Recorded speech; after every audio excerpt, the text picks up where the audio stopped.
Nós iremos agora, como a gente sempre faz, meditar na palavra de Deus, e é um tema que eu quero delimitar porque ele é muito abrangente, né? Nós, além da teologia, nós temos uma paixão, que é a filosofia. Então, são duas ciências assim bem próximas, e eu gostaria aqui, nesse tempo que tenho com vocês, de discorrer de uma situação que acredito que é muito apropriada para o momento. A questão da hereditariedade, a questão do ambiente e do livre-arbítrio. Três coisas que daria mais de uma semana de oração, mas a gente está tentando aqui compactar e, em meia hora, a gente entender um pouco essa dinâmica humana. Freud, ele, o pai da psicanálise, fala bastante acerca do ambiente. O ambiente, ele vai formando o ser humano, né?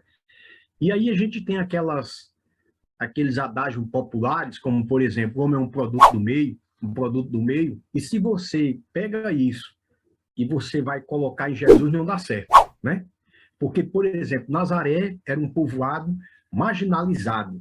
Quando os judeus queriam reprovar Jesus, eles falavam, você come e bebe com pecadores. Ou seja, pessoas que pecavam de maneira explícita, cobradores de impostos, prostituta, ladrão, eram pessoas que estavam próximas ali de Nazaré. Então, veja que o ambiente não afetou Jesus. Primeiro ponto aí, tá certo? O ambiente não afetou Jesus. Segundo ponto, hereditariedade. Aí a gente tem aquele ditado popular também que diz assim, filho de peixe o quê? Peixinho é. Isso aí também não se aplicava a Jesus. Não se aplicava a Jesus. Então, veja que Ellen White, ela fala em situações herdadas e adquiridas. Situações que nós herdamos e outras que nós adquirimos. Ou seja, nós entendemos que pode ser que a genética, ela, de fato, a genética, a questão da gênese, do genes, pode ser que ela nos afete. A questão também relacionada, vamos dizer assim, o ambiente, muitas vezes, pode nos afetar, mas nós temos o que a Bíblia chama de livre-arbítrio. Vamos abrir a palavra de Deus em Gênesis, vamos começar um pouquinho sobre esse assunto aqui, e vamos perceber quatro verdades que nós precisamos compreendê-las, e isso será muito importante para o nosso crescimento. Nós entendemos que o ser humano, irmãos, ele foi criado com livre-arbítrio. O homem foi criado com a capacidade de escolher. Deus dotou o ser humano e criou de maneira livre. Então, Deus deu essa capacidade dele ter liberdade. Isso nós encontramos em Gênesis, no capítulo 2, versos 16 e 17. Nesse momento, eu quero que alguém compartilhe comigo essa leitura. Gênesis, capítulo 2. Dilene, você vai liberar o áudio aí para alguém compartilhar conosco. Gênesis, capítulo 2, versos 16 e 17. Tá bom? E o Senhor Deus ordenou ao homem: coma livremente de qualquer árvore do jardim, mas não coma da árvore do conhecimento do bem e do mal, porque no dia em que dela comer, certamente você morrerá. Então, Deus não criou, irmãos, um boneco. Deus não criou alguém que pudesse manipular. Deus criou o ser humano livre. Ele, de fato, tinha liberdade, mas uma liberdade com responsabilidade. Então, o texto deixa muito claro isso. Liberdade com responsabilidade. Ele, de fato, estava ali cuidando, gerenciando o jardim. Então, primeiro ponto importante aqui é que Deus diz: vocês são livres. Vocês são livres para escolher. Vocês têm liberdade de escolha. Porém, a liberdade, ela é perigosa. Quando você é livre, você tem escolhas. E a escolha que você faz hoje, você pode se tornar refém delas amanhã. Então, Deus estava falando para o casal: vocês têm liberdade. O Senhor deu a liberdade ao ser humano. Isso aqui está de maneira muito assim apurada no texto, a gente percebe, mas com a entrada do pecado, vamos dizer que o homem agora ele começa a perder essa sensibilidade. Veja que uma ação pós o pecado. Se você ler Gênesis capítulo 3, você vai ver que Adão olha para o Senhor e diz: a mulher que o Senhor me deu. A mulher olha para Deus e diz assim: a serpente que o Senhor criou. Ou seja, o efeito bumerangue, não é? Nós ainda hoje usamos esse mesmo argumento. Nós queremos culpar Deus quando as consequências chegam em nossa vida. Nós expulsamos Deus da nossa vida com a liberdade que temos e quando vem as consequências, nós apelamos para Deus. Ora, você não pode, de fato, reclamar de Deus se você está vivendo como se ele não existisse. Então, quem está vivendo como se Deus não existisse, não pode reclamar de Deus quando vem as consequências. Então, aqui, o primeiro ponto importante que eu quero destacar com vocês. Nós temos a questão genética. Nós temos a questão do ambiente. Mas nós temos a escolha. Agora, de manhã, vocês escolheram que roupa. Agora, de madrugada, que roupa vocês iam vestir. Alguns escolheram acordar, outros escolheram dormir mais um pouco. São escolhas que nós vamos fazendo no dia a dia. E nós tomamos escolhas, as escolhas simples, as escolhas importantes e escolhas eternas. Como, por exemplo, a escolha simples. O Dileno vestiu uma camisa vermelha, a Joana já está com a blusa preta. É uma escolha simples, uma escolha, vamos dizer assim, importante. Com quem eu vou namorar, com quem eu vou ficar noivo e com quem eu vou casar. E uma escolha eterna, que decisão eu vou tomar? Que farei com Jesus chamado o Cristo? Né? Então, são escolhas. De fato, é uma liberdade com responsabilidade. Mas a gente caminhando mais um pouco, uma outra verdade que eu posso compartilhar com os meus amados aqui, acerca do livre-arbítrio, é que o ser humano, ele agora, após o pecado, ele está comprometido. Então, uma coisa é você estar envolvido com o pecado, porque Adão e Eva, eles se envolveram com o pecado, mas agora eles se comprometeram com o pecado. Eu vou fazer aqui um exemplo aqui bem simples, bem simples.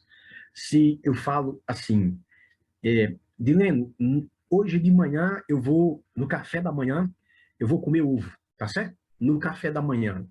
Então, eu posso dizer para os diletos irmãos aqui presentes que a galinha está envolvida com o café da manhã. Por quê?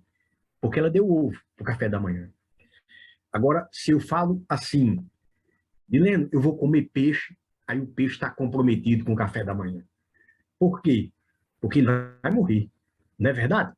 Então, uma coisa é o envolvimento, outra coisa é o comprometimento. Você está envolvido ou você está comprometido com a liberdade que Deus lhe deu? Como que você tem usado essa liberdade? Porque a liberdade, de fato, ser livre é ter responsabilidade. Nós percebemos na parábola do filho pródigo, quando o filho volta para casa, ele diz assim, Dileno, eu não quero ser livre, eu não quero mais ser livre, porque eu não sei usar a liberdade que eu tenho. Meu pai, me trate como um dos seus jornaleiros. Ele estava fazendo uma menção ali, me trate como um dos seus empregados. É óbvio que quando o empregado ele está na empresa, ele não tem escolha de sair. Ele tem que cumprir a carga horária ali dele. Enquanto ele está ali, ele está preso, ou seja, preso ao seu trabalho. Então, o filho pródigo diz assim, pai, eu não sei o que é liberdade. Na verdade, eu sei o que é libertinagem. Libertinagem. Eu sou libertino. Então, nós percebemos aqui, irmãos, que a gente não pode e nem deve, de certo modo, culpar a Deus, porque o Espírito Santo é interessante. A segunda verdade acerca do livre-arbítrio é que o Espírito Santo, muito embora eu seja um pecador, muito embora agora tenha um comprometimento, estou comprometido porque eu sou pecador, e aí nós chegamos até Romanos capítulo 7. Romanos capítulo 7, no verso, deixa eu compartilhar com vocês, verso 15. Paulo diz assim, porque nem mesmo compreendo meu próprio modo de agir. Nem eu mesmo compreendo meu próprio modo de agir, diz o apóstolo Paulo. pois não faço o que prefiro, e sim o que detesto. Veja aqui que Paulo está falando aqui de, muito embora o Espírito Santo tenha regenerado o ser humano, muito embora o Espírito Santo me chame ao arrependimento, muito embora a natureza do Espírito Santo ela me busque, porque não é oriundo do ser humano buscar a Deus. Não foi você, meu irmão Antônio Nicolau, que acordou nessa manhã. Foi o Espírito Santo que soprou no seu coração e disse, desperte para ir para o culto. Porque, do contrário, meu irmão Nicolau, nós iríamos ficar dormindo. Porque não é da natureza humana buscar a Deus. A Bíblia diz que não há nenhum justo, nenhum sequer, não há quem faça o bem. Então, quando alguém disse assim, bom mestre, Jesus Cristo disse, por que você me chama de bom? Bom só há um, que é o quê? Que é Deus. Então, toda ação boa que você pratica, tudo aquilo que você faz de bem, não é você não, viu, irmão? É o Espírito Santo. Agora, tudo aquilo que não presta, aí sou eu mesmo. Tudo aquilo que, de fato, é deselegante, tudo aquilo que não há acerto, porque a palavra dada aí para pecado é errar martia, errar o alvo. Toda vez que eu erro o alvo, por exemplo, só está respirando agora aqui, já estou contaminando o planeta, eu estou pecando. Então, pecado é errar o alvo. Cada vez que eu erro o alvo, eu estou pecando. Então, Paulo está dizendo aqui que ele nem mesmo entende o seu próprio modo de agir. Ele fala aqui que existe o seu próprio ser, antagonismo na sua natureza. Existe um antagonismo terrível, porque ele diz assim, eu quero fazer isso, eu sei que é certo, mas eu não consigo fazer, porque há em mim uma vontade de uma natureza galopante, porque eu conheço a vontade de Deus, mas agora o meu livre-arbítrio está comprometido. Veja que o meu livre-arbítrio agora está comprometido. Veja, é bem verdade, irmãos, que o Espírito Santo, ele coloca um freio moral. Ele coloca um freio moral na nossa natureza.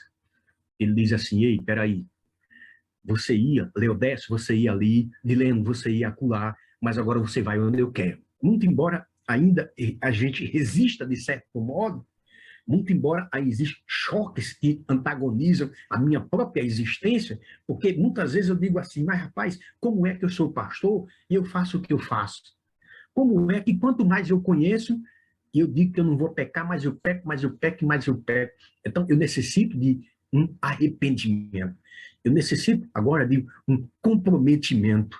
Eu preciso ser um Pedro agora, não envolvido, mas comprometido com Jesus. O texto sagrado diz, irmãos, que depois da ressurreição de Cristo, Jesus olha para Pedro e diz assim, Simão, ele diz assim, Leodécio, Eletis, ele diz assim, Dió, ele diz assim, Ana Lúcia, você ia onde você queria, mas agora você vai onde eu quero. Eu sei que você ainda sofre com isso. Eu sei que existe um sofrimento na sua mente entre o certo e o errado, mas quando você não entende o seu próprio modo de agir, significa que existe um comprometimento, não um envolvimento, mas um comprometimento. E que o Espírito do Senhor nos comissione mais uma vez nessa manhã, que a consciência da graça que invade o meu ser me dê a certeza de que eu sou livre em Jesus Cristo. Ser livre não é dizer que eu estou de maneira impecável. A impecabilidade, não. Para mim, semelhança não é igualdade. Semelhança não é igualdade, até porque a criatura nunca será igual ao seu Criador. Significa que, muito embora eu tenha essa liberdade, porque a minha liberdade, o preço foi alto. O sangue de um meu Deus. O que acontece agora? O que Deus me convida a fazer? Deus diz assim, olha, Leodécio, você tem realmente hereditariedade. Você é filho de seu Luiz e Dona Odete. Você não tem como negar isso. Você nasceu num ambiente que é hostilizado à minha natureza. Você está num ambiente que é hostil à natureza divina. Você nasceu num projeto humano, mas agora você nasce no meu coração. E o que é que eu quero dizer para vocês, irmãos? Que existe, de fato, a quebra de uma maldição. Porque Paulo também chega a dizer, crucificado estou com Cristo. Essa é a luta de cada um de nós, cada manhã. É por isso que existe essa sala. Essa sala, ela existe para alimentar a natureza espiritual. Porque eu sei que, por vontade humana, a gente estaria dormindo, até mais tarde um pouco. Mas Deus agora nos comissiona. E essa comissão, irmãos, quando a gente fala de livre-arbítrio, a gente fala da capacidade que Adão e Eva tinham, uma capacidade de liberdade total. E a palavra livre-arbítrio, ela nos deporta a um hábito de futebol. Tá certo? Então vamos dizer o seguinte: tá jogando o Fortaleza e o Ceará. O árbitro, livre-árbitro, ele pode ser um pernambucano, ele pode ser uma pessoa que vem, nunca um cearense. Por quê? Porque o coração dele vai estar propenso. Então, eu quero dizer para vocês, irmãos, que o nosso livre-arbítrio foi comprometido. Tá certo? Comprometido. Por quê? Porque a capacidade que Adão e Eva tinham não é a capacidade que eu tenho, mas eu tenho o Espírito Santo que me traz paz em meio a mim. Eu tenho o Espírito Santo que me assiste em minha fraqueza. Eu tenho um pedagogo divino que me mostra o caminho de volta para casa. Eu tenho o Espírito que me diz assim: você falhou, mas eu pego em seu braço e te levo até a casa paterna. O Espírito que me orienta, o Espírito que, de fato, mostra a minha lepra, um Deus que mostra a minha lepra, mas que me conduz em seus braços de amor. Quando a gente chega agora aqui a uma outra verdade acerca do livre-arbítrio, é que mesmo sendo restaurado por Deus, eu não tenho agora a capacidade que Adão e Eva tinham. Deus me dá o arrependimento, Deus me mostra o caminho, mas eu continuo sendo um ser humano. Um ser humano com propensões, propenso. Um ser humano que tem limitações. Um ser humano que entende a natureza divina, mas que é refém da natureza humana. De fato, um servo sofredor, não é? E aqui, veja, irmãos, que quanto mais a gente conhece a lei de Deus, é como essas janelas aqui da sala, né? Vamos dizer que uma coisa, eu tenho uma única janela aqui. Mas quando eu vou conhecendo a lei, ela vai abrindo essas janelas, Eu tenho liberdade de escolha, mas o livre-arbítrio foi comprometido. O que você está dizendo, pastor, nessa manhã?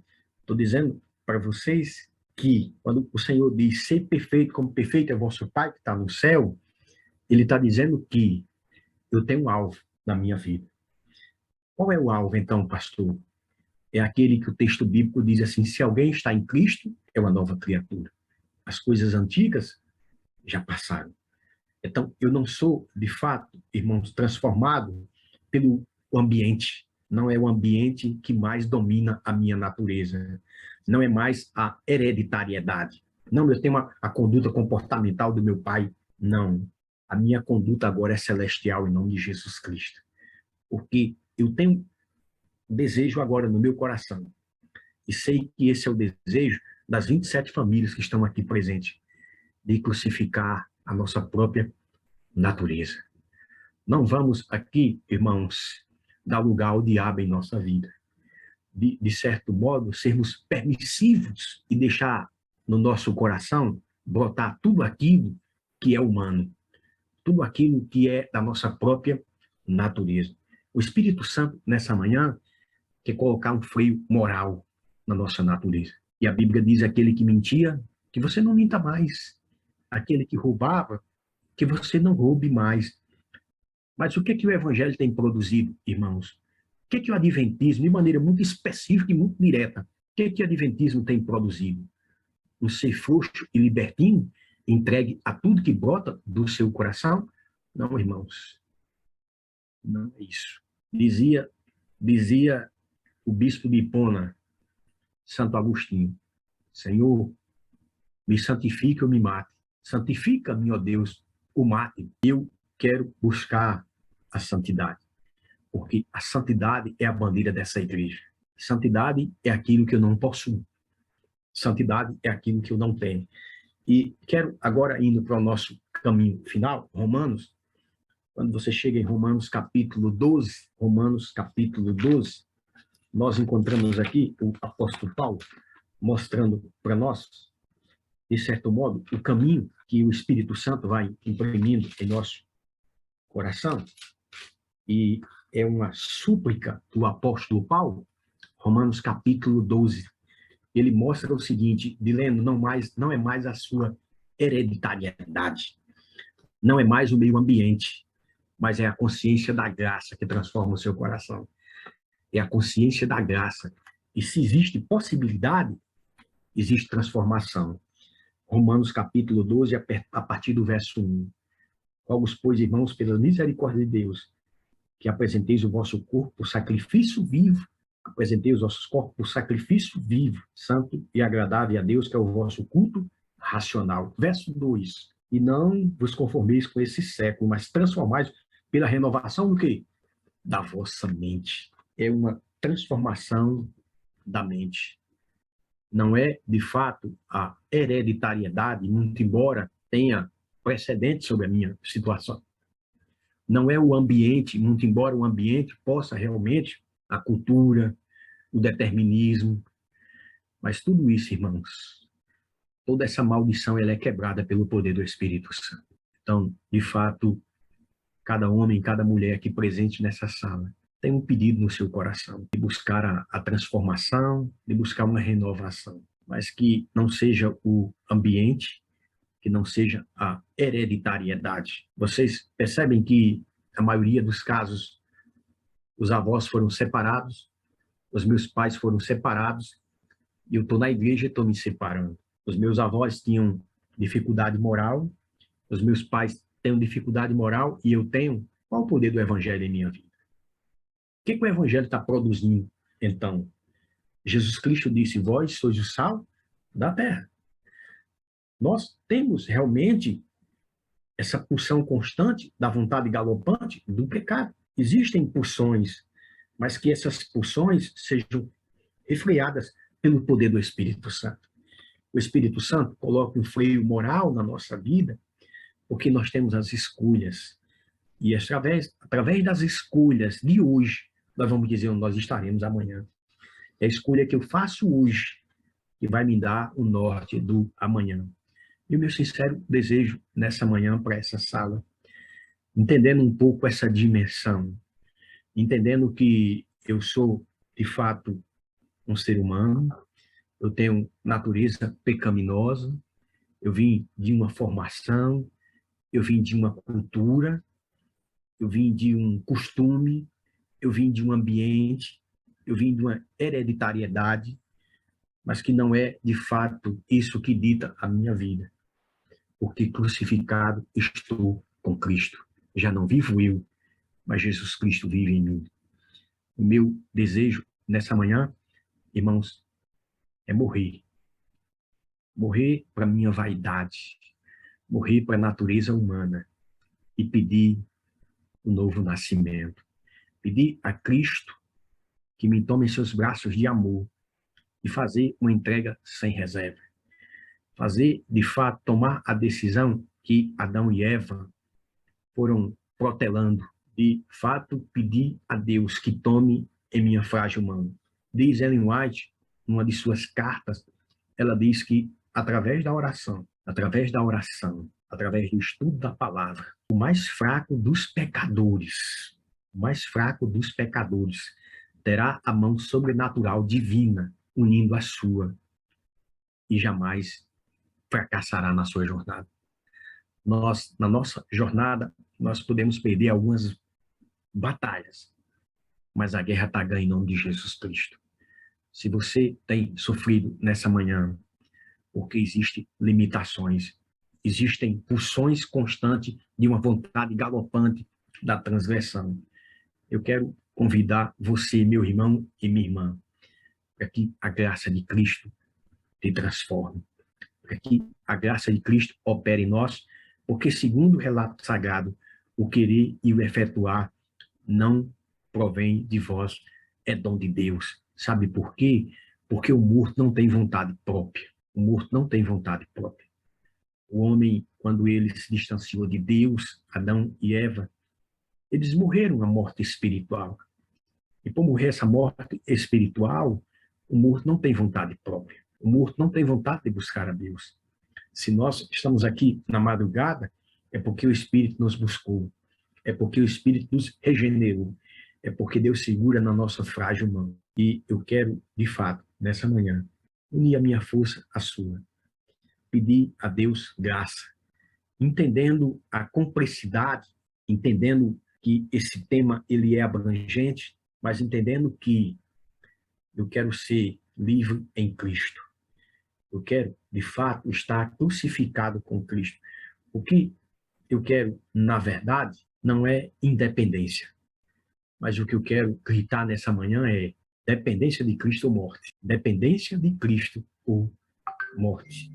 É um grito diferente de Dom Pedro, às margens do rio Ipiranga. Ele disse liberdade ou morte.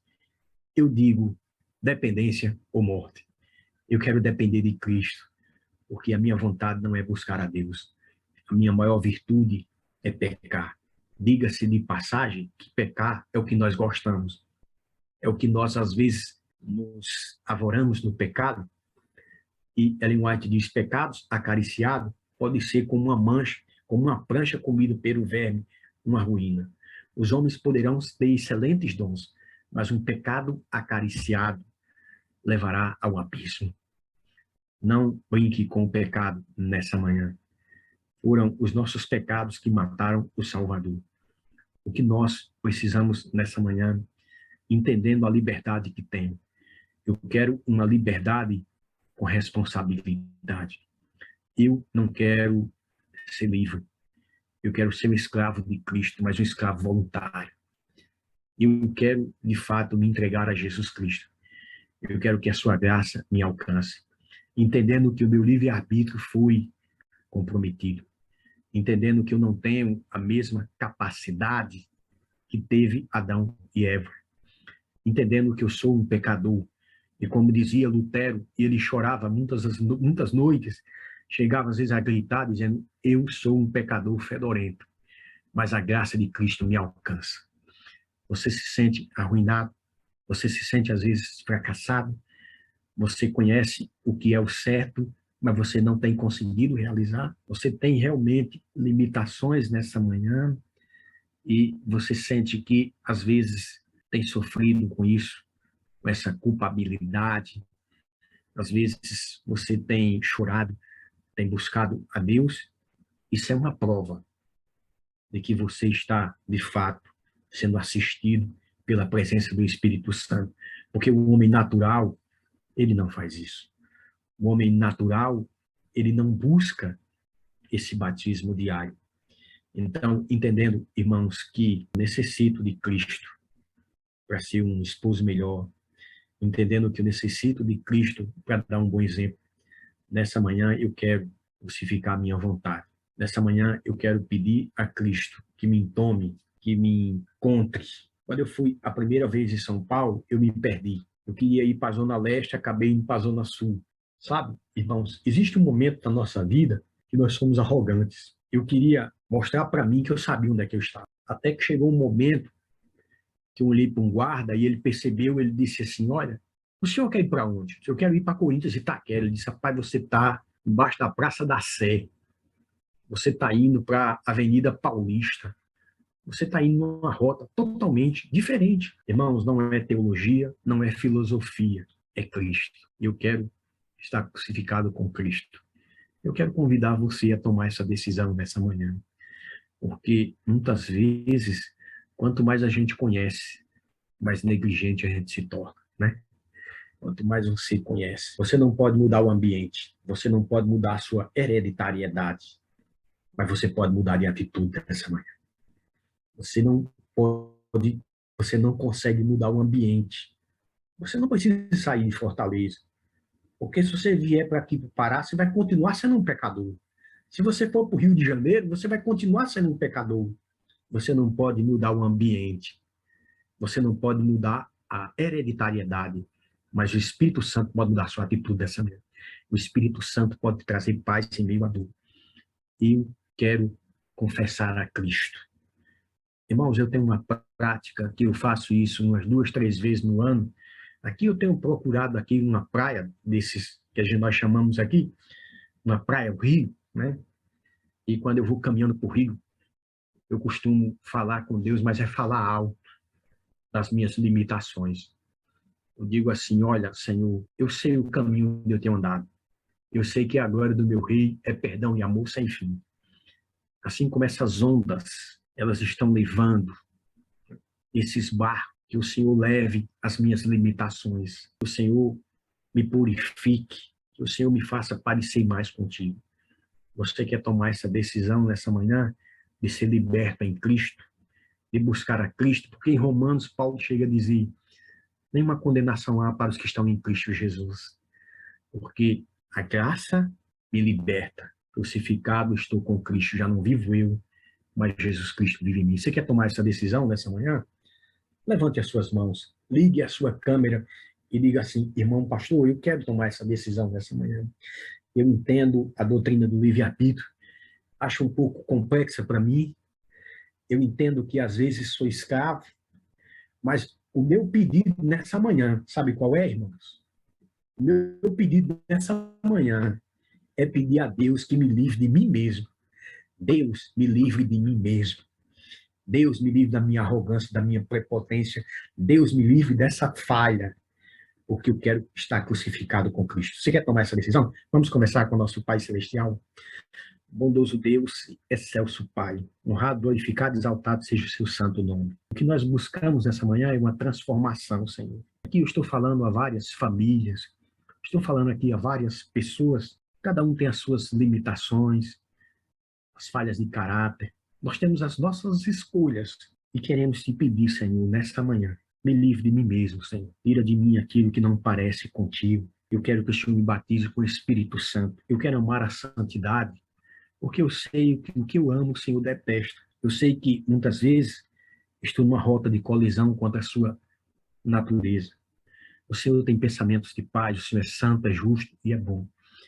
Eu quero pedir ao Deus Espírito Santo que me purifique, que transforme a minha vida, que me dê, Senhor, uma conduta celestial. Que o Senhor não desista de mim, que o Senhor salve cada família, cada homem, cada lar, que o Senhor salve cada casamento, que muito embora nós somos humanos, mas pertencemos a Ti pela criação e pela redenção.